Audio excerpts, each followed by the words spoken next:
met this person and you're totally fine with like a video explaining what you do. Totally fine. So who are you and what do you do? So my name is Stefan Ledane, and I am an organizational psychologist by trade. And basically, if you think about organizations having assets, financial assets, physical assets, people or humans are an assets in themselves, and they usually ask for consulting help to support them in managing these assets, and they ask us to come in and help them with talent management and strategy. Interesting. And so like, what are 3 or 4 things that like, if someone's listening to this video, they're like, here are 3 or 4 things I'm doing now, but I wish I had an organizational psychologist to give me advice about doing it. Like, what are 3 or 4 things? Very good question. One would be selecting the right people for the role. Yes. So that you can make good hires.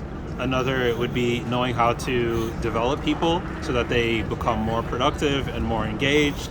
The last would be knowing how to retain people over time. Interesting. And all of those are very thoughtful, strategic, and intentional activities that need support at times.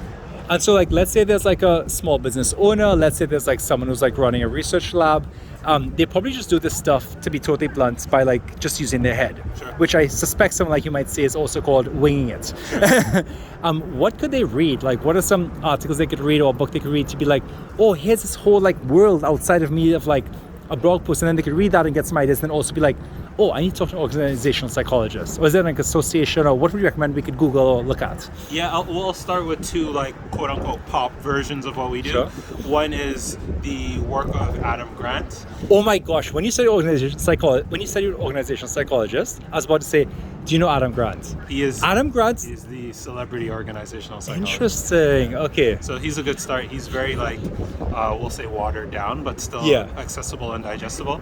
And then another. But to be precise, Adam Grant has an Instagram account. He has a website. He has a couple of books. Is there a book you'd recommend, or is there like what would you recommend you read by him? It's not his scientific papers. Those are going to be specialized. Yeah, I can't remember what his recent book is. It's like there was one called Think Again. Think Again. There we go. And the one before was like Originals. And then there was one other one with Sheryl Sandberg called Option B about managing grief. But there's probably other books I'm not aware of. Yeah, Think Again is not more being a necessarily scientist. organizationally specific, but we essentially change things from being politicians or preachers into being scientists within business. Like, for and example, related how to do you talent. hire people and so on? Yeah. Okay.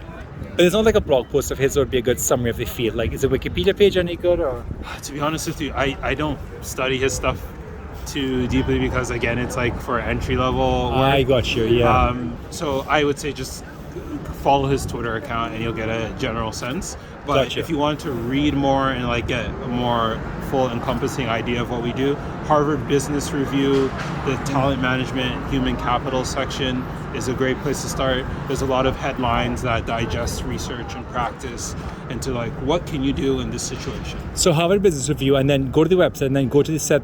You said talent management is like a tab, or is it a keyword, or a Yeah, you can search for it. There Talent might be, management. or human capital. human capital? Yeah. So like, look for those articles. Look for those articles. Interesting.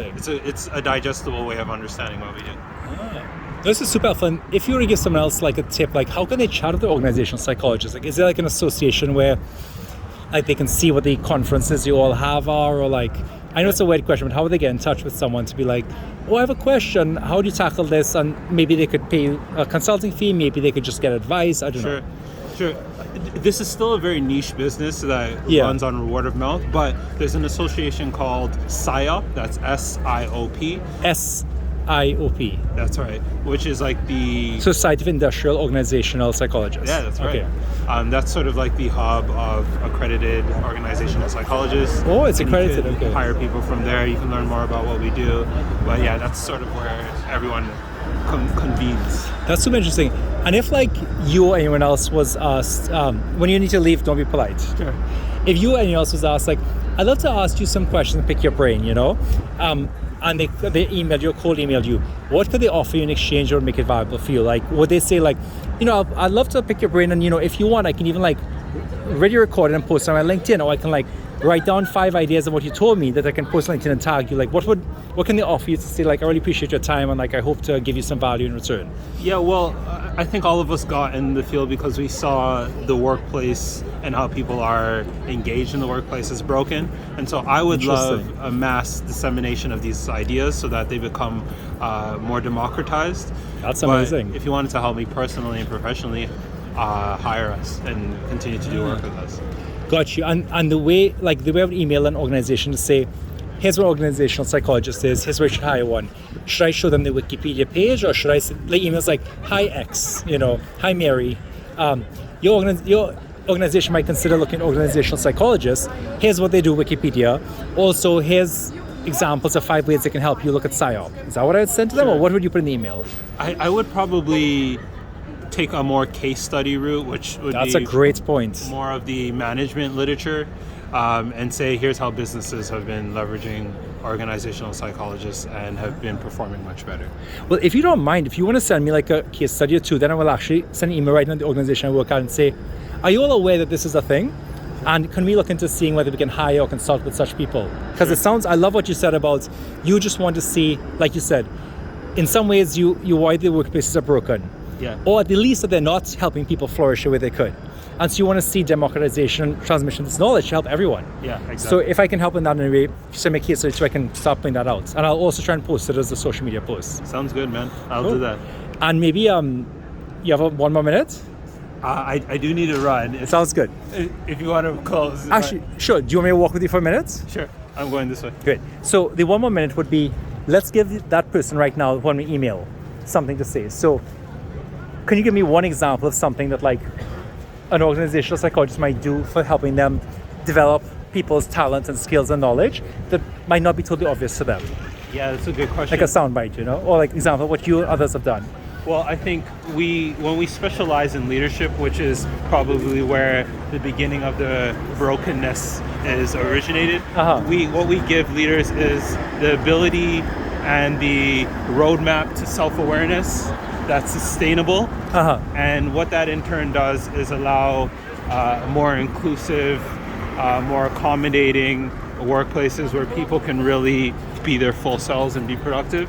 And so what I really think in tangible terms we deliver is this ability to understand oneself and how they can contribute better to their organizations and institutions. So if I can jump in, and you're okay with walking and talking, I'm not holding you back. Yeah. If I can jump in with a question, let's say that you have like a manager for a sales team and they're about to start work, tomorrow is Tuesday.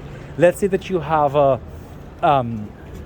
person who's like, working, like, okay, I'm just gonna give examples, a professor who is running a research lab and like meets their grad students, once a week checking on research. What is the very concrete thing that they do in 15 to 30 minutes that would be different after like a 20-minute conversation with you? Would it be, for example, when they speak to students, what's the email they write? They're like, hey, everyone, I want to actually make sure that my work, the way I advise and manage you and lead you, is optimal in terms of getting our work done together and you developing as a person. Therefore, I'm going to start putting aside 2 minutes in every meeting for me to explicitly write down feedback to you of one thing you could try and do differently, and you can write down feedback of me of one thing I could do to make it easier to get your job done. Like, is that a concrete example? Can you give me a better example than that? That is a great example and a great question. I would say something that has actually happened. I'd say everything should fall in line or in rhythm with a research-backed framework. Okay. And so one of the frameworks that we choose is to understand your strengths and your derailers. Ah, interesting. And acknowledge and share those derailers so that people know not to take it personally when you're engaging with them. Now that is great. So what I'm hearing you say is, I'm going to make that very concrete. What this sales team manager, what this professor could do is say, tomorrow or next week, they could say, everyone, here's a tip from organizational psychologists. Here's a Google Doc. Let's all write down one of what we think are some of our strengths and what's an example of that strength in action. Let's also write down what is one of our derailers, an example of derailer in action. Yeah. For example, someone's strength could be, I'm really good at actually processing lots of information and doing many things at once. An example of that is like, you can send me, 5 different emails with long comprehensive reports, and I'll skim them and integrate how that's going to help us do our job done. Yes. Here's a derailer. I also actually will sometimes say tons of things at once, and you will not be able to follow it. Yeah. For example, in a meeting, in 20 minutes, I'll probably say what most people say in an hour. Yeah. Therefore, one thing I'm going to try and do is, at the end, ask for you to write down what you took away and give some input. One thing you could maybe do is record the meeting and then spend half an hour reviewing it. Yes. But what else could we do together? Yes. What feedback or advice or better ideas do you have? Yes. Well, the thing is to understand and share what is everyone brings into a room, so that you can help manage it on a personal level and at a group level. And so when someone has a derailer such as that, where they might speak fast or overshare or take up too much space, what you do when you bring people to the awareness of that is they can know when they can properly interject or how they can help you and support you. Interesting. Be more concise. But it's really taking the step of humility to bring that forward, because if you don't add language to that, it's not manageable. Add language to the derailer or to the... Yeah, add language to the derailer. Because if you don't speak on what it is, everyone sort of knows it's present in the room and nothing gets done to manage and improve it. That's fantastic. We'll make the slide, right? Okay. So this is great. So I think one key concept I'm getting here is like the concept of a hashtag derailer. So what I'm trying to imagine what someone says. So I think maybe I would say it like this, and you can tell me, give me feedback. Here's email. Everyone, I spoke to organizational psychologists, and they talked about the importance of like laying out your strengths and your hashtag strengths, hashtag derailers. An example of derailers are the things that actually naturally we all engage in. They kind of derail us from our goals and your goals. Mm-hmm. And every human being has them, every single human being. Yes. And it's a mistake for us to just pretend they don't exist. Yes. It's a mistake to assume that when someone points at derailer, they're being rude. Yes. So how about this? Let's start writing out each other's derailers and let's celebrate and discuss them. For example, if some people, like you said, tend to take up too much space. Or here, actually, here's better. Here are 5 to 10 common derailers in the workplace. Which of those, on a scale from 1 to 10, best describes you? Right. Yeah. And any thoughts on that, or? Yeah. Well, that's a way you could approach it in a more objective framework, but an even more. Let's see what this is. An even more scientific process would be using what we call psychometric instruments. Yes, that would be great if we could find one of those. Yeah. So is there like a psychometric instrument for derailers? Yeah, definitely. Yeah. Really? Yeah. There's an organization called Hogan that makes very valid and reliable tests. HOGAN. HOGAN. But I'm sure they have it locked down and I have to pay for it and then I can't use it again. You have to pay for it. So I'm going to find, is there like a website that has some researchers have like published their own derailers? I don't care if they're not Hogan's, but like I'm pretty sure there's a free version of this. Like, is there one I could find? Yeah, absolutely. If you just Google derailer personality test, I'm sure there's some derailer personality test. Yeah, you might have to give up your email or something. Yeah, for sure. That's fine. Of exchange, but it's always useful to know what they are. You also alternatively can just take what we call a Big 5 personality I'm the test. Big 5, yes. But I feel like they're not as practical in the workplace, are they? I thought the derailer sounds more useful, like extroversion, openness to experience. Sure, but you just need feedback that's tailored to the workplace. It's the same personality types. Most valid personality types are derivatives of the Big 5. I got you. They're just domain specific. Oh, interesting. Okay. Yeah. Well, this is super helpful. Great. So I guess some takeaways there are like, from this whole conversation, like everyone, what do you take away from this? What are your hashtag takeaways? Takeaways, hashtag next steps. What do you all take away from this? Let it sit for a second and like people process it. Otherwise it's like in one ear out the other. For me as well, right? Sure. I watch a video, you know. Sure. So what's your page about? Okay, I'll stop it there. Thanks everyone. And Hi, Stefan Ledain. Nice speaking to you. STAPH or F? PHAN. And LEDAIN? That's right. Okay, so you can look you up on LinkedIn or something, or... Yeah. Okay.